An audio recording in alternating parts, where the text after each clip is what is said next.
Assalamualaikum warahmatullahi wabarakatuh.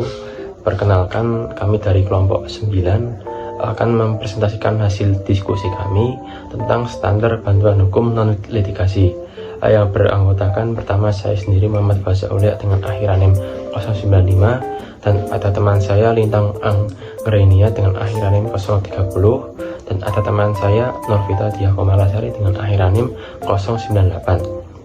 Di sini kami akan membahas beberapa materi yang berkaitan dengan standar bantuan hukum non-litigasi yang mencakup penyuluhan hukum, pemberdayaan masyarakat, dan penelitian hukum. Untuk mempersingkat waktu, langsung saja ke materi. Nah, jadi teman-teman, bahwa dalam penyelenggaraan pelaksanaan bantuan hukum secara non-litigasi ini bisa dengan cara penyuluhan hukum. Penyuluhan hukum ialah suatu kegiatan memberikan pemahaman materi-materi hukum, bisa dengan cara sosialisasi, ceramah, diskusi, maupun simulasi. Nah, penyuluhan hukum ini diatur dalam Permen-Kumham nomor 63 tahun 2016 tentang perubahan atas Permen-Kumham nomor 10 tahun 2015 tentang perubahan pelaksanaan PP nomor 42 tahun 2013 tentang syarat dan tata cara pemberian bantuan hukum dan penyaluran dana bantuan hukum. Nah, penyuluhan hukum ini utamanya diatur dalam pasal 8 sampai dengan pasal 11, di mana dalam pasal 8 ayat 1 menyebutkan bahwa penyuluhan hukum bisa diberikan kepada kelompok orang miskin melalui jalan ceramah, diskusi, maupun simulasi. Dan ayat 2, bahwa untuk menyelenggarakan penyuluhan hukum sebagaimana dimaksud pada ayat 1, pemohon bantuan hukum harus mengajukan permohonan kepada pemberi bantuan hukum dengan mengisi formulir. Ayat 3, bahwa permohonan sebagaimana dimaksud pada ayat 2 diajukan oleh perwakilan kelompok yang diketahui dan ditandatangani oleh lurah, kepala desa, ataupun pejabat yang setingkat di tempat tinggal pemohon bantuan hukum. Dan ayat 4, bahwa format formulir permohonan bantuan hukum sebagaimana dimaksud pada ayat 2 tercantum dalam lampiran yang merupakan bagian tak terpisahkan dalam peraturan menteri ini. Dan pada pasal 9 menyebutkan bahwa penyelenggaraan penyuluhan hukum harus memenuhi syarat. Yang pertama, bahwa peserta penyuluhan hukum berjumlah paling sedikit 15 orang dan paling banyak 30 orang. Kedua, bahwa pelaksanaan penyuluhan hukum dilakukan dalam waktu paling singkat 2 jam. Ketiga, bahwa penyuluhan hukum dilaksanakan di tempat kelompok orang miskin berdomisili. Dan yang terakhir, bahwa materi yang disampaikan terkait dengan upaya membangun kesadaran dan kepatuhan hukum masyarakat. Kemudian dalam pasal 10 ayat 1 dijelaskan bahwa pelaksanaan kegiatan penyuluhan hukum dilakukan oleh panitia yang dibentuk oleh pemberi bantuan hukum. Ayat 2, panitia yang sebagaimana dimaksud pada ayat 1 berjumlah 3 orang, yaitu ada 1 orang ketua, 1 orang sekretaris atau moderator, dan 1 orang anggota. Kemudian ayat 3, bahwa panitia penyuluhan hukum wajib memberikan atau membuat laporan dalam jangka waktu paling lama 3 hari terhitung sejak tanggal selesainya kegiatan penyuluhan hukum. Ayat 4, laporan sebagaimana dimaksud pada ayat 3 disertai dengan dokumen pendukung seperti surat permohonan dari pemohon bantuan hukum, foto pelaksanaan kegiatan, absensi atau daftar hadir, materi penyuluhan hukum, serta notula pelaksanaan penyuluhan hukum. Dan ayat 5, bahwa laporan sebagaimana dimaksud pada ayat 4 disampaikan kepada Kepala Kantor Wilayah melalui Sitbankum. Dan terakhir, dalam pasal 11 ayat 1 dijelaskan bahwa dalam hal tertentu pemberi bantuan hukum dapat melakukan kegiatan penyuluhan hukum tanpa permohonan dari penerima bantuan hukum. Jika telah berkoordinasi dan atau mendapatkan rekomendasi tertulis yang menyatakan bahwa peserta penyuluhan hukum di lokasi pelaksanaan penyuluhan hukum merupakan kelompok orang miskin.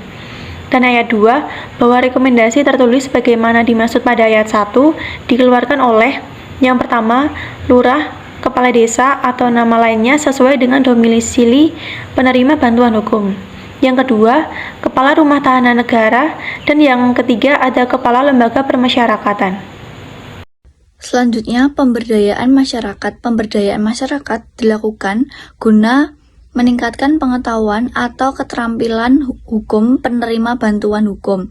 Pemberdayaan masyarakat yaitu penanganan atau pemantauan kasus, penyusunan, permohonan atau gugatan, atau pelaporan kasus atau pendaftaran kasus. Jumlah peserta kegiatan pemberdayaan masyarakat paling sedikit berjumlah 10 orang. Pemberdayaan masyarakat dilakukan berdasarkan permohonan dan penerima bantuan hukum.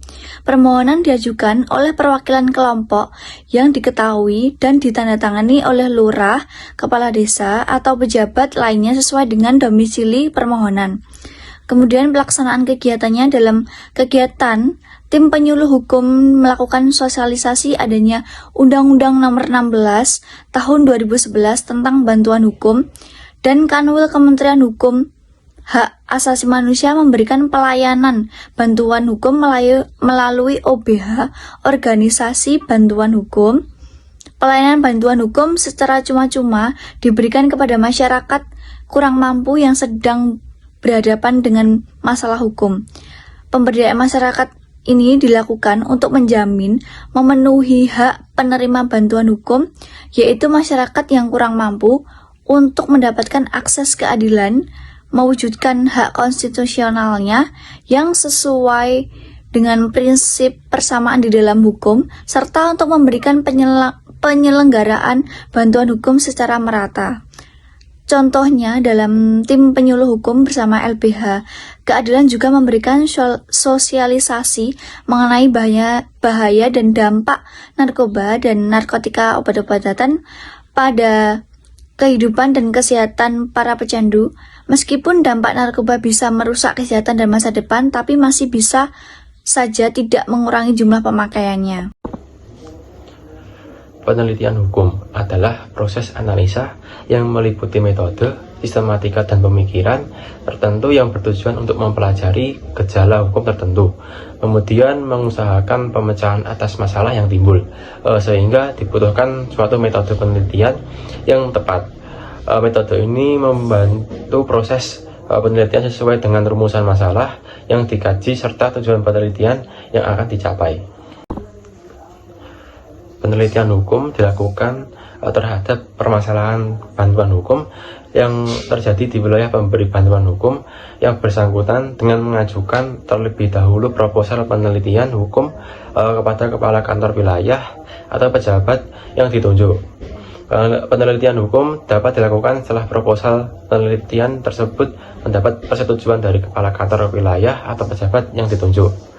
Penelitian hukum dilakukan oleh panitia yang dibentuk oleh pemberi bantuan hukum yang terdiri dari 1 orang ketua dengan pendidikan paling rendah strata 1 di bidang hukum, dan paling sedikit 2 orang anggota yang terdiri atas unsur advokat, paralegal, dosen, dan mahasiswa fakultas hukum.